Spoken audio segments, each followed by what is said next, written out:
Gracias. Tiene la palabra asambleísta Luis Torres.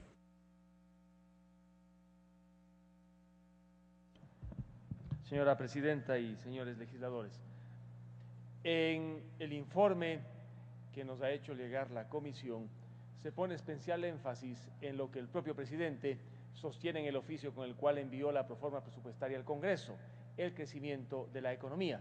Se habla que en el cuatrienio venidero la economía crecerá en cerca de 5.4% y que el crecimiento del sector no petrolero prácticamente, se dice, será uno de los más altos en América Latina.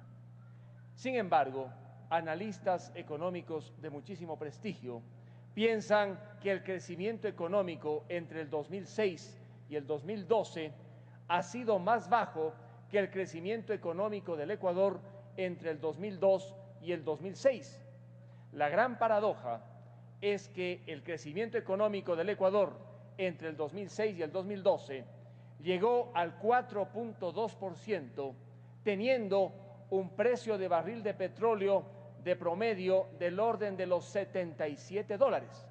En cambio, entre el 2002 y el 2006, la economía ecuatoriana creció en el orden del 4.8%, con un precio de barril de petróleo en promedio del orden de los $32. Esto es la mitad del promedio del barril de petróleo entre el 2006 y el 2012.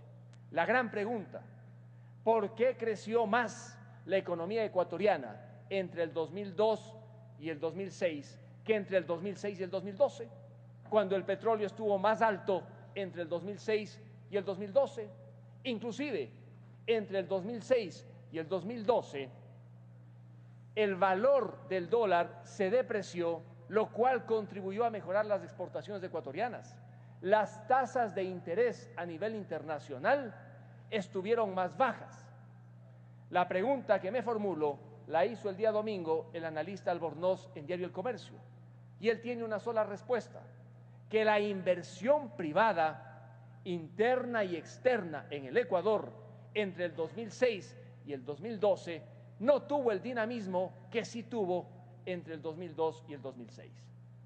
Por ello es que el crecimiento de la economía ecuatoriana, que se comenta en el informe de la comisión, que lo analice el presidente en el oficio con el cual envía la proforma presupuestaria, prácticamente tiene dos grandes motores. El primero, el petróleo, y el segundo, el endeudamiento, sobre todo externo.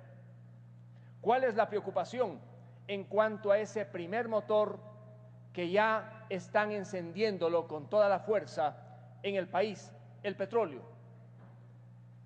No tanto que el precio del barril vaya a bajar según los indicios recientes, sino el hecho de que se habla, por ejemplo, que el campo Pungarayacu será uno de los que, de una u otra manera, provea de un altísimo volumen de barriles de petróleo que va a permitir mejorar las ventas externas. En el informe de la comisión se habla del Pungarayacu. Sin embargo, tema que yo insistí en los debates del famoso Yasuní ITT, resulta que este campo adjudicado a la empresa Ivanhoe hasta ahora no arranca. La inversión que tenía que hacer Ivanhoe en Pungarayacu prácticamente no se conoce. Pungarayacu es tanto más grande que el propio Yasuní ITT. Sin embargo, se piensa que allí estará uno de los grandes motores que van a encenderse, pero no tenemos la información. Luego se habla de los bloques 31 y 43. ¿Cuál va a ser el aporte finalmente para que desde allí pueda haber un crecimiento económico desde la vertiente petrolera? Interrogantes que no se contestan en el informe de la comisión, interrogantes que tampoco fueron suficientemente contestadas en la información que envió el presidente de la República a la comisión. Y luego viene el segundo aspecto, el endeudamiento. En el informe de la comisión se indica porcentualmente que el peso de la deuda pública está ya en el 31.20% del Producto Interno Bruto. El artículo 124 del Código de las Finanzas Públicas establece el límite en el 40% del PIB. Estamos ya a 9 puntos de llegar a ese límite. Según las proyecciones hasta el año 2017, se dice que para ese entonces estará la carga de la deuda pública respecto del Producto Interno Bruto bordeando el 38-39%, prácticamente al límite.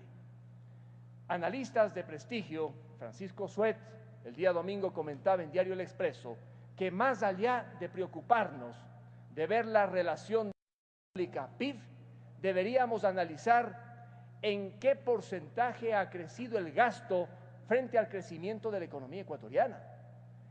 Y si analizamos detenidamente las cifras que presenta el informe de la Comisión, resulta que el gasto efectivamente ha crecido más que el propio crecimiento esperado de la economía. Podríamos no asustarnos, porque como dijo el asambleísta Aguilar, los números cuadran. Existe un déficit del orden de los 5.000 millones de dólares, que en un presupuesto cercano a los 35.000 millones de dólares aparentemente resulta manejable. Sin embargo, la tendencia a endeudar más, a depender del petróleo y, por supuesto, de los 240.000 contribuyentes, personas naturales que mencionó el asambleísta Aguilar, poco a poco debe preocuparnos. Muchas veces se compara la situación en materia de endeudamiento externo del Ecuador con España. España colapsó cuando la carga de la deuda pública bordeó el 120% del Producto Interno Bruto español. En el Ecuador se dice, no nos preocupemos, porque vamos a llegar tan solo al 40% del PIB. Pero hay una gran diferencia. En España no tienen petróleo. En el Ecuador tenemos petróleo.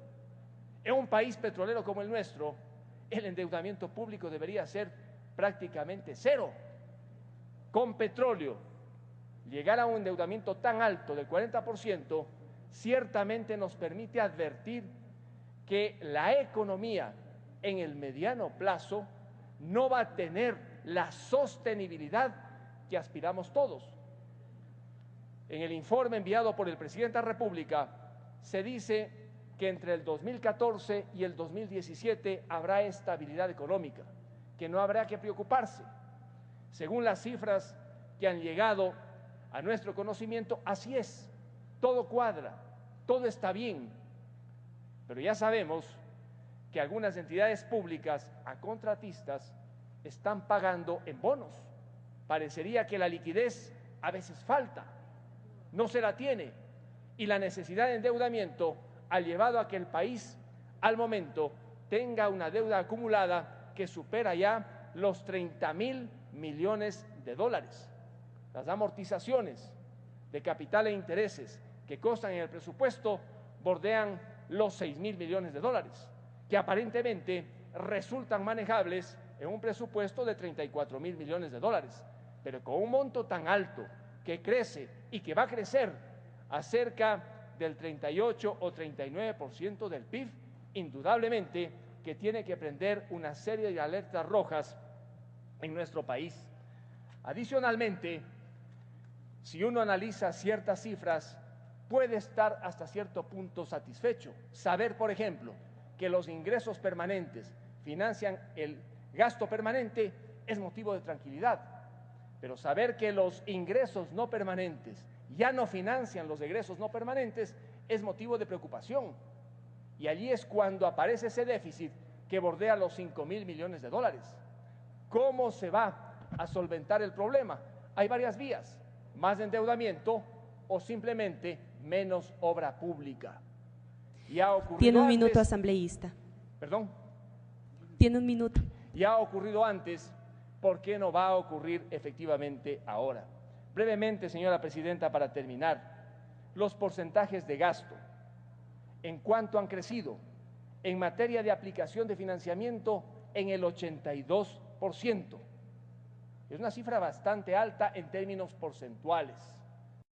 Relativamente es baja, nos dice básicamente este crecimiento porcentual, la forma exponencial como el financiamiento público prácticamente es uno de los que más crece frente a otros rubros. En definitiva, señora presidenta y señores legisladores, más allá de analizar rubro por rubro, sabiendo que no ha llegado toda la información, como explicó muy claramente el asambleísta Aguilar, yo he querido en esta intervención ver al presupuesto general del Estado en contexto, con una advertencia: los ingresos y sobre todo los gastos del presupuesto general del Estado no reflejan todo el gasto público en el país. Están fuera las empresas públicas, está fuera la banca pública, está fuera toda la seguridad social y está fuera los gobiernos descentralizados. Una parte del gasto público la conocemos y la discutimos ahora, otra parte ni siquiera la conocemos y jamás la discutiremos. Muchas gracias.